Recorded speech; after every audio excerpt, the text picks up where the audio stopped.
Hi everybody, welcome to this very first Zoom lesson on Sophiatown. Now you've been given a handout which is going to be used for your CAS. So let's go through this document. Okay, so it reads that Sophiatown is different from many plays because no single person or author thought of the story, imagined the characters, and wrote this play. A workshop play that a group of people wrote. Protest in Nature, a play, please correct that, a play that was determined to bring about change. The play is set in Sophiatown in 1955, the events that take place in Mama Riti's freehold household. Her house is representative of the many houses and households in Sophiatown at that time. Note that stage directions in the first scene. The action takes place against a backdrop made up of painted images deriving from newspapers, magazines, and photographs from Sophiatown and the period. The audience would recognize them as a record in pictures of that time and those people. Jakes sets the scene by relating his story of how he came to live in Sophiatown and by giving a brief history of the suburb and the people. Okay, before I go through this, remember I told you Sophiatown has many different sub-theater topics, if I can call it, and the genre of the play is broken down into many things, okay? Firstly, it falls under the protest theater genre, right? Because it has the newspaper clippings, they have slogans, they have mime, they have song, and they have dance, okay? And also the time period is indicative of something that they were protesting against, which is the apartheid government, okay? Now in this little extract here, this one that you have in front of you, which you should be looking at right now, they talk about how the backdrop was made of painted images of the time period. I spoke to you about epic theater. Remember epic theater? The word epic stands out, okay? Epic means that it is something that is unforgettable. Now, it's also part of something that was very historical in South Africa. So therefore it falls under the epic theater genre as well, and is written in the workshop theater method, right? Remember the workshop method is observation and research, right? Improvisation,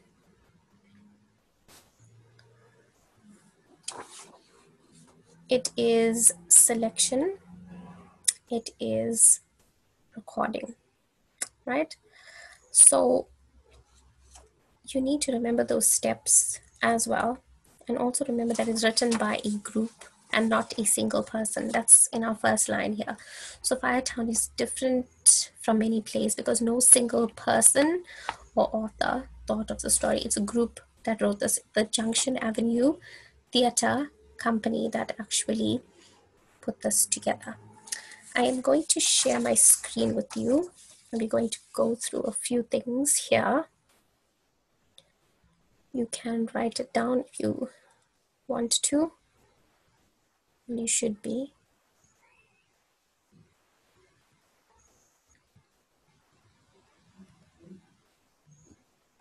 Okay. So the setting and staging of Sophiatown. The play is set in Mama Riti's freehold Sophiatown house that also doubles as a shebeen. Okay, remember this is it's her livelihood, and This is how she actually made her money during that time. And why was she being so important to people is because they didn't pay a liquor license, which you should be paying as an owner of a liquor store. It is in this melting pot of cultural differences that we are introduced to the various characters. The stage direction suggests that this is a cramped but comfortable area where each character's space is defined by their belongings. Right, remember I said typewriter for Jakes, there's a broken steering for Charlie, school books for Lulu. In spite of this being a workshop play, the play is set, it's fairly realistic. Okay. Why would the steering wheel represent Charlie? If I had to give you an answer to this, I would assume it's because he has no direction. Maybe it's a little bit ironic because the only person that he follows is Mingus. He has no actual direction in his life. Or maybe he always dreamt of having his own car, possibly. Okay, the school books for Lulu, because she too, she wants to be educated, but she doesn't want Bantu education. So that's also ironic. She no longer goes to school at the end. The typewriter for Jakes because he's a journalist. Okay. So the set is simple and easy to assemble and disassemble as shown at the end of the play when the characters gather all their belongings and take down the set piece by piece, symbolizing the breaking down of their homes and their hope. Okay. The concept of realism is challenged, however, by the 3 telegraph poles that are placed at intervals running from the auditorium through the house. The action is also played against a backdrop of images from the newspapers, magazines, and photos of Sophiatown. Right, I'll give you a few minutes to read that and take down whatever you need to.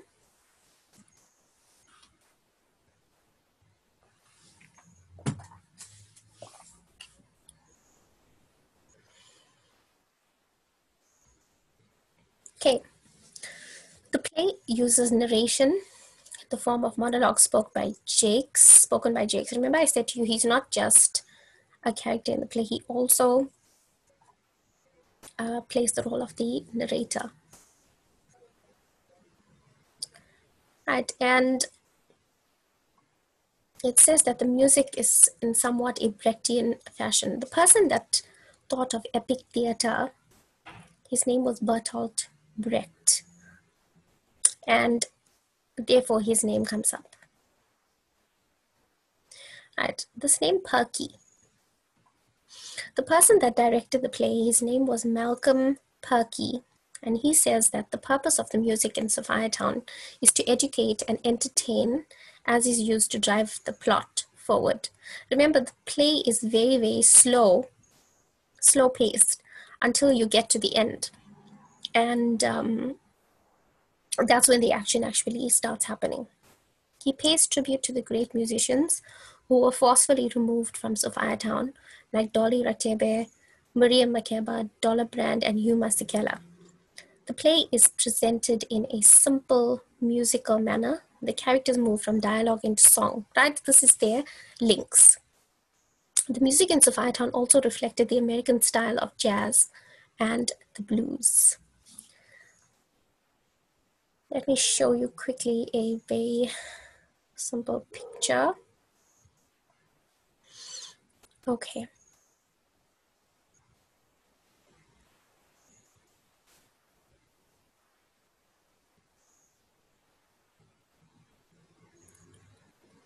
Let's see if you can view this.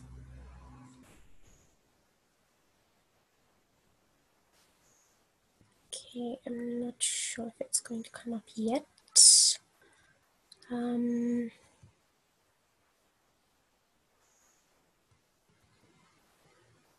So here's a picture of a backdrop, because in your question at the bottom here,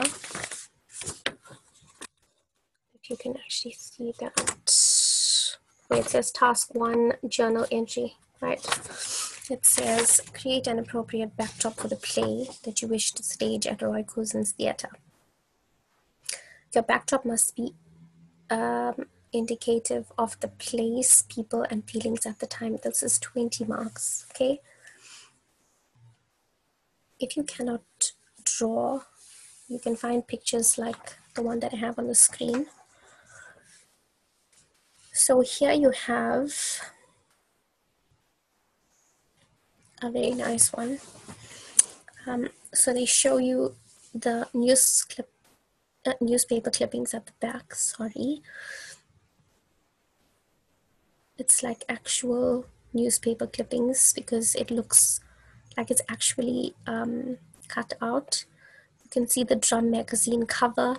That's a huge part of it because the whole play is centered around this Drum magazine and the advert that Jakes had put in the paper, remember? Then you have the characters. I would assume this is Jakes at the front because at the end, if you have your books with you, you can open to the monologues. He is the one that starts. He's also one of the main characters, right? Look at their boxes, showing you that they're going somewhere. You can see this is Jake's, his typewriter. Look at the bathtub. The bathtub is really, really an important part of the play because it means so much that somebody like Mingus, who's a gangster, he wanted to make Ruth feel at home, okay? So I would assume that this here is Fafi, right? Because he's sort of not in the picture with everybody else because he isn't living in the boarding house with them, right? This is Ruth, obviously, the white Jewish girl, the only white person in this cast. Mamariti, I would assume that's her because she has this tied on her head. I know it's still a practice of Black women today that if their husbands pass on, they do tie their heads or tie their hair rather as a sign of respect. And they don't actually show their hair. This would be, I would assume it's Mingus. Right, look at the fedora hat he's wearing, or the Stetson hat if you wanted to know what that is. And then this is Lulu. This is a very old Lulu because Lulu is much younger. She's about 16 years old. Okay. Look at the suitcases that are packed. There's Princess. Now I assume this is Princess because she's got the bag in her hand and she's already out the door. Okay, so I would assume that because it looks like a person that's already almost gone, it's her. Remember her role that she was Mingus's girlfriend and then she left at the end with the Dutch man who was the photographer. So she actually escaped apartheid. You also need to show the feelings at the time. And the feelings of these people, they actually look very sad because they are forcibly being removed from their home. Okay, so I think for this here, the best bet would be to get pictures like this. Let's see if we can find others.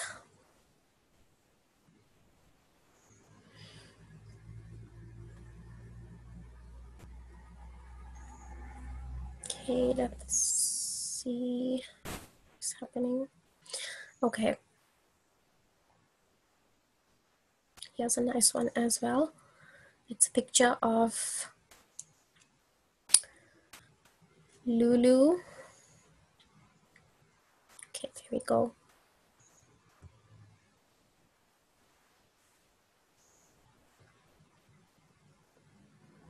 I hope it is going to enlarge in so you can see the picture.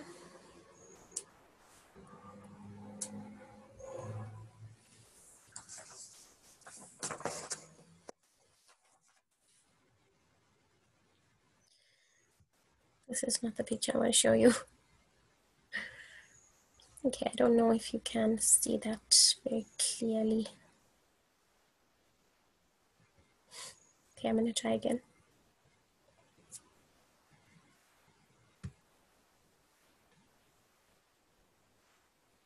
Okay, I'm sure you can see vaguely, but it's a picture of Lulu sitting in the bathtub and actually doing her homework, and Ruth is helping. But you can see that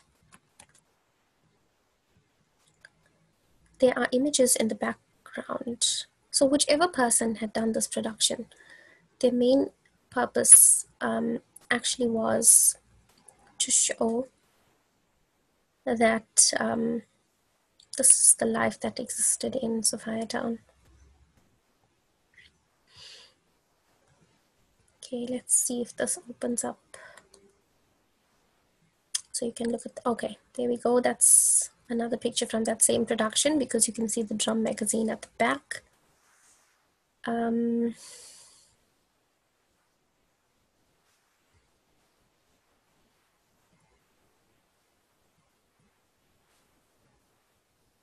Right, let's look at this.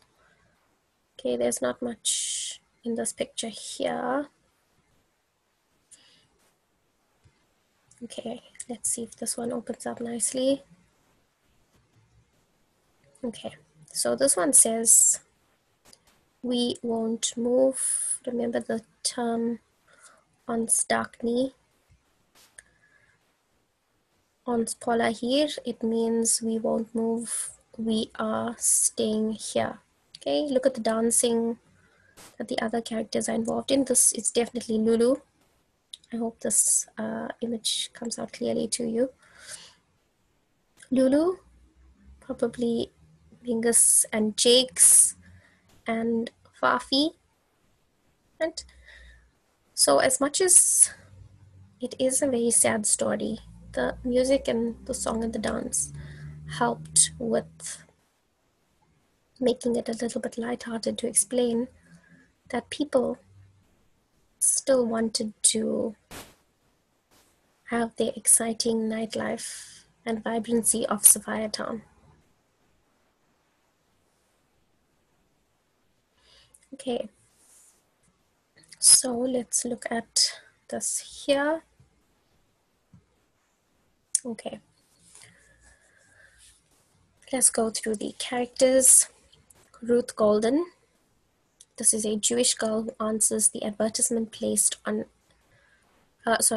by Jakes and turns up at Mama Riti's house, Sophiatown, and by doing so agrees to be part of Jake's experiment in racial tolerance and reconciliation. So if you want to know what was Jake's aim, why did he want this girl to actually come to Sophiatown? Now you know. It was part of his experiment of racial tolerance and reconciliation. Ruth is the catalyst. Remember I tried explaining what a catalyst is? She's the one that causes all the reaction in the entire play. If it's not for her, there's actually no rising and falling action, right? She's the voice of reason in the play, even though she is mercilessly objectified. Why? Who is she objectified by? Definitely Mingus. And we know that Jakes also liked her, but he never did anything about it, right? She is one of the more well-rounded characters and portrays a symbol of how racial reconciliation can be achieved within the scope of the play.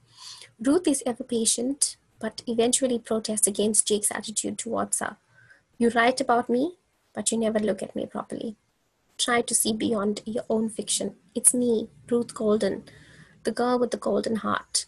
Why don't you look at me properly, Jakes? Just once. Right? So here she tells him that he doesn't want to give them a chance because he's too scared. Okay? She challenges both Jake's description of her as well as the laws of the day that prohibited relations between races.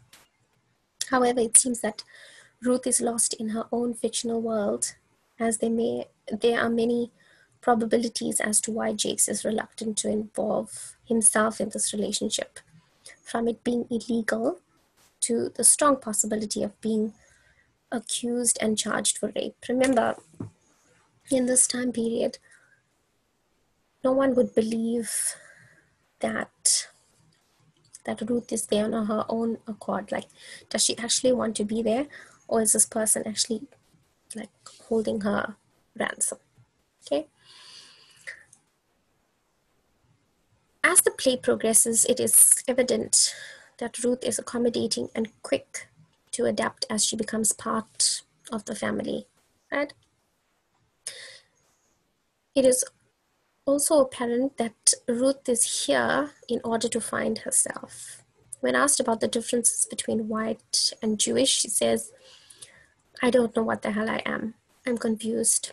When asked by Lulu what she was doing here, Ruth replies, "I've got my own story to write." So Ruth is probably, she's at a time in her life where she feels that she needs to find out things about herself. She's at that age where she's doing soul searching, and she wants to find out about herself as a South African. Ruth's pivotal role comes to end rather abruptly as she exits unceremoniously after her rejection by Jakes. So when she's rejected by Jakes, she goes back to Yeovil. She feels that there's nothing more that she can do or she should do because he doesn't want to give this a chance. Okay, Mamariti, her role, she's the owner of the house and the shebeen queen who brews and sells alcohol. She is also the mother of Mingus and Lulu. Please do not confuse the names. Jakes is not her son. It's Mingus who's her son and Lulu's her daughter. Her trade in taking on boarders provides the money needed to run the household and send her daughter to school. She's the quiet but strong individual in the play that even Mingus respects and listens to. Now, can you imagine a gangster? Does whatever he wants on the street, but when he comes home, he listens to his mother. Mamariti, against the odds, manages to provide a warm and caring home environment that is comfortable but cramped.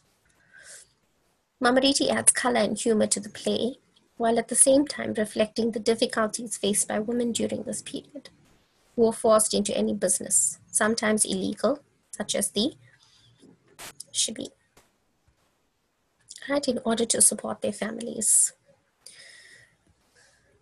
Her character represents the pain and suffering experienced by people who were forced to abandon their familiarity of the neighborhood and community for a completely new and sterile environment. Like, can you imagine, at her age, she has now got to start her life all over again. She sets an exorbitant rent for Ruth and asks Ruth to buy alcohol to supply the shebeen. So why does she expect such a high price of rent from Ruth? Because she assumes that Ruth is white and that she has money. And also she uses Ruth to buy spirits from the suburb that she comes from, right? Because she can get alcohol that Mamariti probably cannot get at the time. This makes the acquisition for alcohol much easier for Mama's business.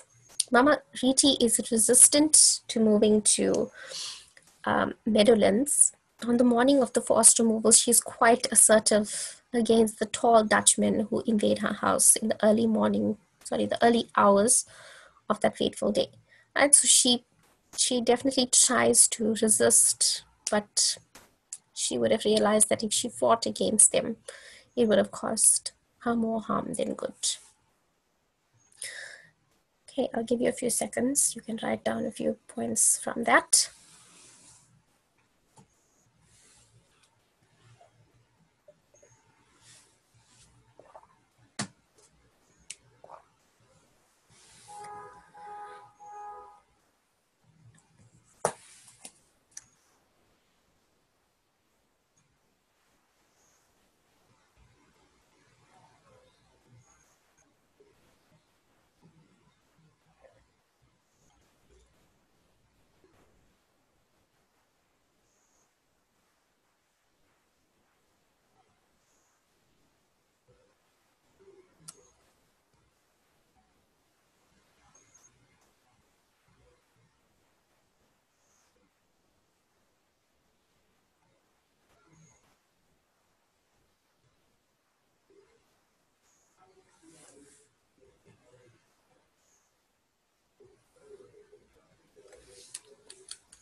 Okay, Mingus.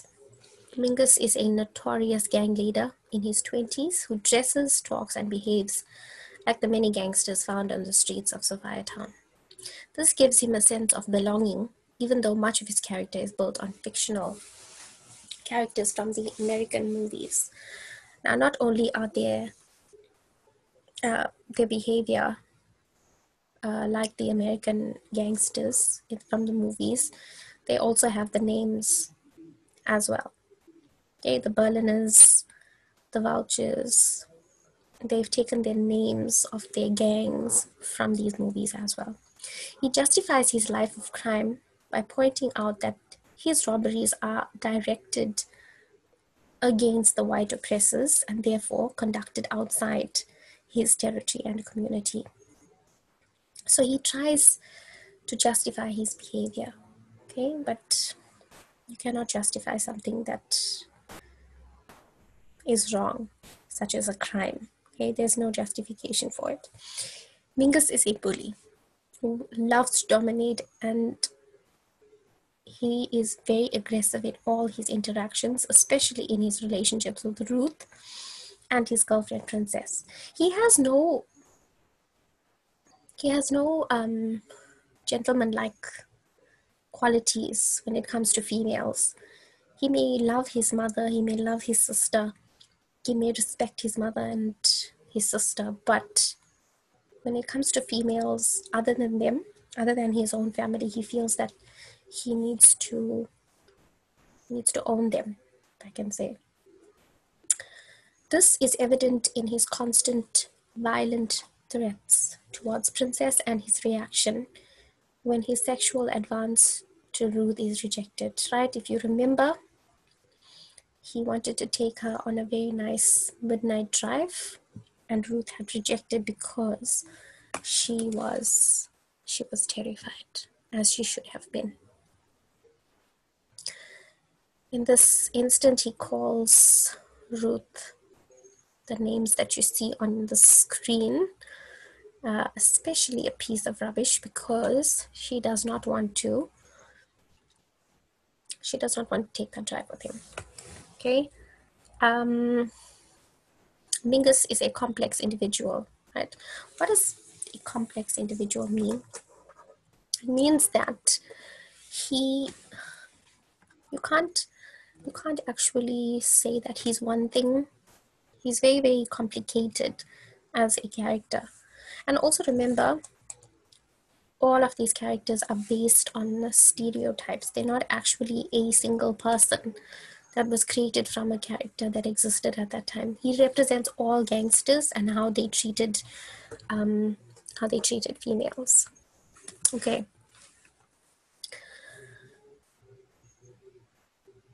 And even though he is illiterate, he insists that Lulu will continue with school and not involve herself in any school boycotts. So just when we think Mingus is horrible, he's terrible, he's so rude, he's so arrogant, he's very compassionate towards his sister. Okay? He's worried that she seems to be getting a bit rebellious, as a lot of teenagers were at that time, because they they so much, they rejected the Bantu education system. So he wanted her to stay in school, and she shouldn't involve herself in the boycotts. He also takes time together with Jakes and Fafi to educate Ruth on how to survive in the streets of Sophiatown by teaching her Tsotsitaal. Remember, Tsotsitaal is the borrowed language. I wouldn't say it's so much borrowed, but in a sense, it borrowed from the different languages. It borrowed different parts of the languages, such as Xhosa, Tswana, Afrikaans, English, isiZulu. Okay, Tsotsitaal means it stole, not so much borrowed, stole from these different languages to create one language. And why did they do that? Was because they had a diverse community in Sophiatown. So they needed to accommodate everybody. If somebody heard this language, they could pick up some parts of it. They created their own language to fit in, to make everybody fit in. What was so wonderful about Sophiatown is that everybody who lived there could get along with each other, except for the dangerous parts, which were the gangsters, and you could keep yourself safe. But other than that, Sophiatown was a lovely place to live in, and everybody got along, and everybody could come into Sophiatown. Right? When I say everybody, I mean people that belonged to the huge umbrella of Black people, colored people, Zulu, Indians.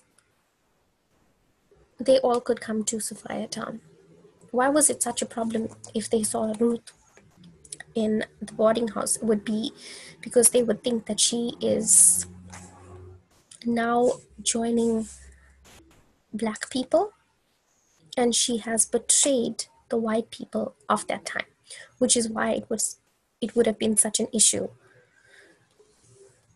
if they had found her in the house and they wanted to hide her. Okay, so they educate her on how to survive in the streets. Mingus also plays the gracious host by attempting to make Ruth comfortable in his home, and in order to make life easy for her, he goes to great lengths to get her that bathtub, or provide her with that bathtub. I remember Charlie carrying it and leaving it in the house for her. She doesn't want it because she wants to fit in. Okay. However, Mingus is always on the edge, and in one of his violent swings, he reminds Ruth that in the war for liberation, it will be her blood split or spilt. Okay, her blood will be spilt because even though they may teach her how to live in Sophiatown, she still is a white girl that has to go back to Yoga. These outbursts and lack of acceptance are expected at a time in South African history when blacks and whites were at loggerheads. Loggerheads means it was a battle between the two races, right? The swings in mood make Mingus unpredictable and difficult to live with, right? So that's one of the things that make him difficult, is because he is so moody. They can't really tell how he's going to be from one scene to the next.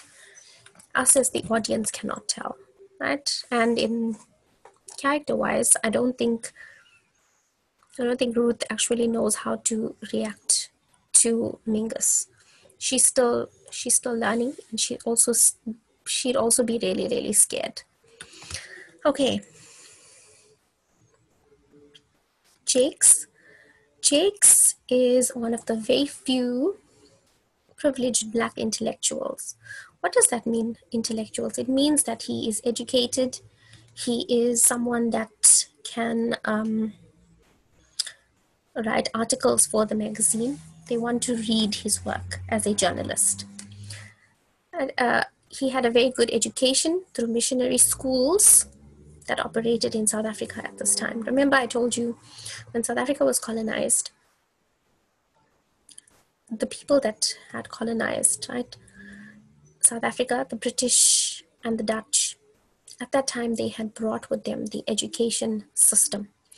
His character deviates from the stereotypical characters of the shebeen queens, criminals, and good time girls. So Jakes is somebody that we can relate to. He's educated. You can tell by the way that he speaks. Also, he doesn't fall into the typical stereotypes. Right, there we go, of the shebeen queens, criminals, and good time girls. From his opening monologue to the audience, Jakes reveals the central role stories played in his life. As the play unfolds, we hear that he is searching for something new, something different, and this search is continued with the arrival of Ruth at their doorstep. He is unhappy in his job as a sports writer, and he's being forced to write a love letter for Mingus. Okay, let's remember that. That's how we learn that Mingus has not been educated, because he wouldn't ask Jakes to write the letter for him. He could have done it himself. Okay. He is unhappy in his job as a sports writer and being forced to write a love letter for Mingus, and the arrival of Ruth gives him a fresh impetus for an article about the dynamics of living with a white woman in Sophiatown. So now we know why he wanted Ruth to come. It was an experiment, for one, and two, he was bored of writing sports articles and he wanted to now look at different avenues in his career, different types of writing. Okay. This article about Ruth Golden, a Sophiatown phenomenon, is a big break for Jakes at his job at the Drum magazine. Jakes even questions his role, a journalist, and debates the impact he has on life around him. He refers to himself as a would-be intellectual living in a wasteland with no power to change anything except words. A fat lot they would do, or they do. Okay. Why does Jakes say these words that he's a would-be intellectual living in a wasteland with no power? Is because at the time, I don't think people felt that they had much power to speak or to do things. He's living in Sophiatown. He's living in the boarding house, and he has the power to write. He can write articles, but other than that, he can do nothing. You cannot make a change politically. You can be upset with things. You can write articles, but that's about it. It stopped there. This reveals Jakes as a sterile character struggling to make his words count in a heavily censored press. That means even at his workplace, he's struggling to make a difference. He wants people to read his words and see something that is original about him. Life as a journalist is not very easy. You have to be absolutely unique and dynamic. There has to be something, you have to be something where people see that your name counts for something. They will want to read it because you wrote it. That's a stage that he feels he's in his life. So therefore, when Ruth comes to Sophiatown, Jakes feels like this is his big break, and he now can actually make a difference. He can write about something that nobody has before. Okay. This is further enhanced in his private life that is barren with little commitment. So we also assume that Jakes does not have anybody in his life. Okay, he's single.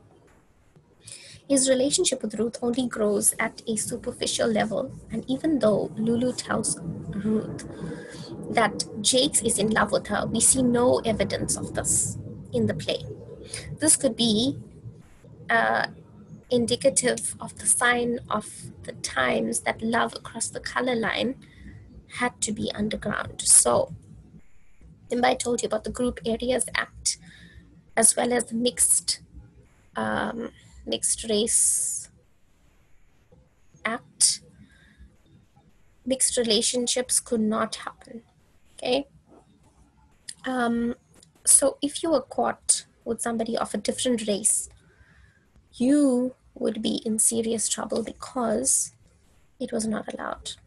If you watched any of Trevor Noah's comedy, you would see how if he had to walk with his mother in the streets because of the way that he looked, he would have to leave her hand and walk across the road because they would be in trouble simply because he looked white and his mother was, of course, a woman. And she was regarded as black. So, therefore, even though she was his mother, he couldn't even walk with her. And that is why he felt like a crime. Okay? So, can you imagine at the time, Jakes and Ruth, their relationship? Jakes was extremely afraid, and within reason as well. But he also didn't want to take the chance. Okay? So that is your opinion of how you view Jakes. Is he a coward or was he being realistic? You decide. Jakes is very much an observer of life who seems afraid to fully participate because he's fearful of getting hurt.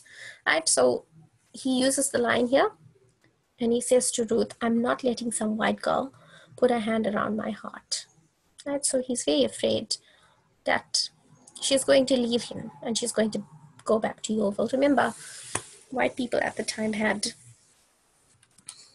all the power. Okay. The character of Fafi, a political activist in his 40s. Just going to pause for a minute.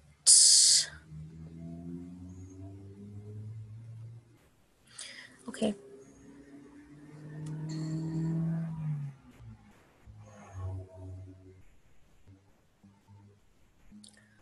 Okay.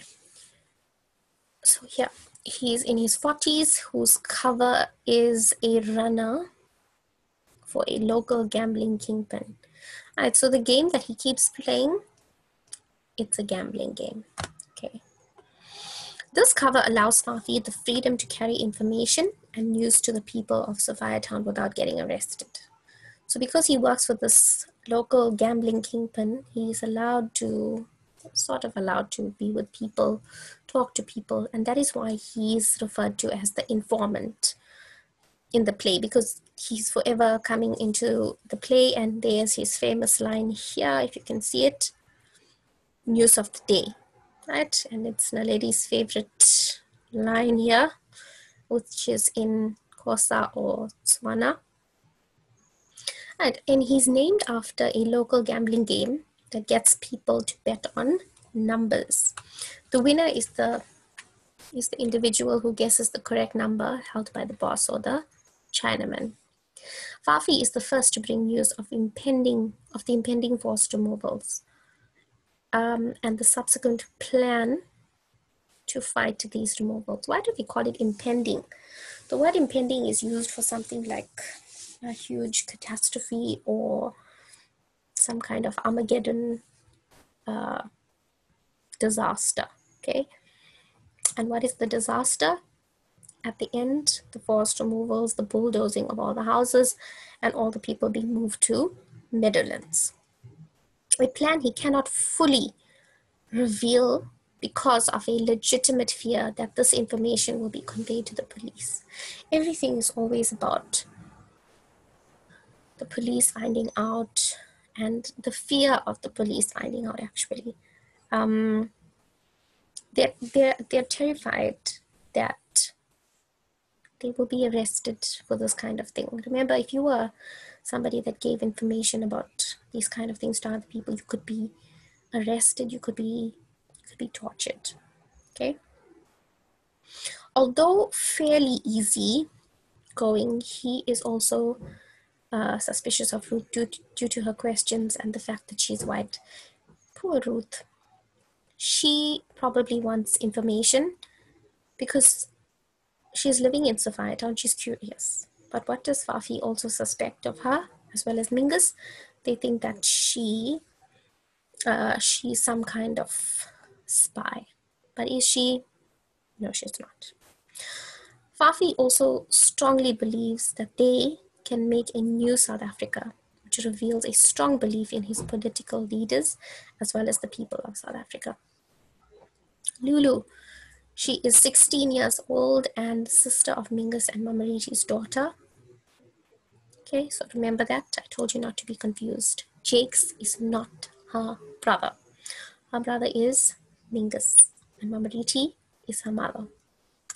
Lulu still goes to school and bemoans the horrors of Bantu education. Right. So one more time, Bantu education is not where where people were forced to learn Afrikaans or in the medium of Afrikaans. No, it was basically a system where they did not offer the children of that time or the students maths and science subjects. They wanted to keep them in the agricultural field rather. So they wanted people to remain in that category where they couldn't be doctors, lawyers, etc. They wanted to keep them in one category where they could only become farmers, right? And therefore she calls it gutter education. This is revealed in her rote learning of William Wordsworth's poem, The Daffodils. Okay, what is rote learning? It's where you just learn something for the purpose of just by hearting it. You don't actually even know what it means. Lulu's other problem is that the only person that can help her now with her English homework or with homework such as that is Ruth. Okay, the poem is completely divorced from her reality. Unlike Jakes and her mother, Lulu rejects this colonial education and is prepared to give up on education to pursue the ideal of a free society. So while she's fighting for all of this, she's still not getting an education. Okay, Princess is Mingus's girlfriend, and she represents the many women in the townships who have nothing else but their looks and ambitions to get ahead. Do you remember? It's Lulu that says about Princess that her toes are ugly and she's ugly and that she's a princess of the slums. Okay, she puts up with Mingus's abuse, right? So Princess puts up with it in order to live a more comfortable life. Now, she's the only character who escapes this miserable life by leaving with her Dutch lover, the photographer. Right, so she comes to some sense of reality when she realizes that she can't keep doing this to herself and she deserves a better life. And we hope and pray that she actually had a better life. Should she be a real character? She's not. Okay, she was a stereotype of the good time girl. Let's go through a little bit of extra reading. Sophiatown was unlike other townships, right? It was a freehold. The word freehold means that Black people were allowed to own land in South Africa at the time. So that was one thing that was very, very rare. This was land that never belonged to Johannesburg or the Johannesburg municipality, and so it never developed the form of municipal matchbox houses built row upon row with the same uniformity and lack of character. The houses were built according to people's ability to pay, tastes, and cultural backgrounds. Some houses were built of brick and had 4 or more rooms. Some were much smaller. Others were built like homes in the rural areas. Others still were single room shacks put together with corrugated iron and scrap metal shacks. The majority of people living in Sophiatown were tenants and subtenants. So, for example, Jake's would have been a subtenant in Mamariti's boarding house. 8 or 9 people lived in a single room. Right, so can you imagine 8 or 9 people is quite a bit of people to be in one home. Okay, I'm going to stop sharing this screen with you, and we're going to look at some other images here. Okay, so I will take you through.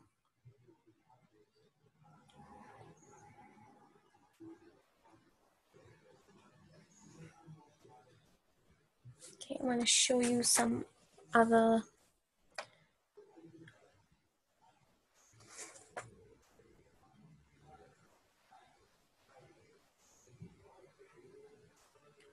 images here.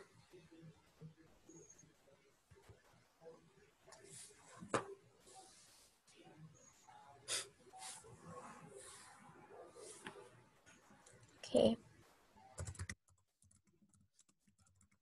show you protest theater in South Africa.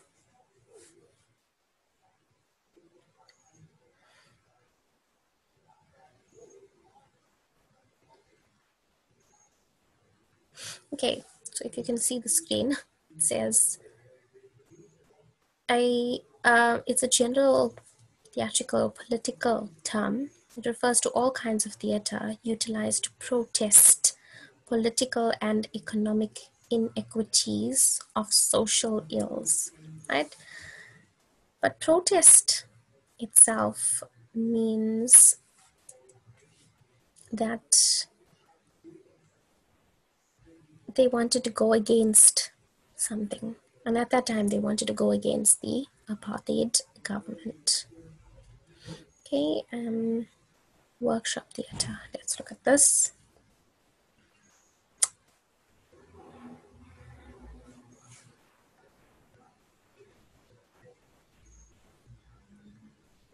Okay, this is too much information overload for you.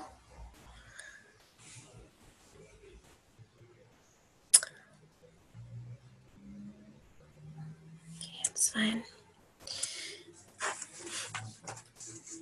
Now you can see my share screen. Sorry.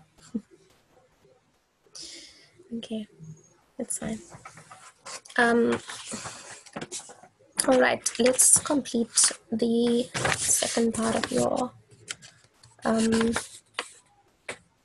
actual task, and then you are actually going to do this by yourself without any interruption.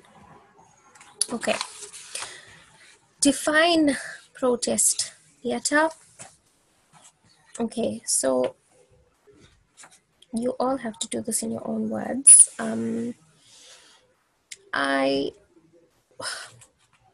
would say that protest theater is something that you are, or a society is upset with, a country is upset with, and they go against it at the time. But what is the meaning of this according to drama is that it includes slogan, mime, dance, song. Okay, so those things are very important because that's how we define it in dramatic arts. It's different from your usual meaning. Motivate why the creators of the play chose to include 2 languages. Remember that it was extremely diverse, okay?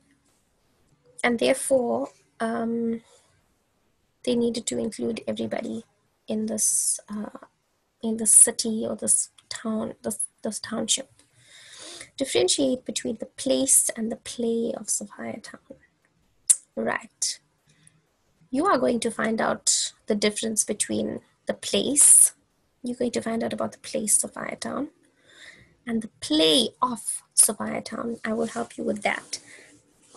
I would say that what is different and about the play is that it includes the stereotypes of these people. Okay, the whole cast is Lulu, Jakes, Ruth, Mamariti, Puffy, Mingus,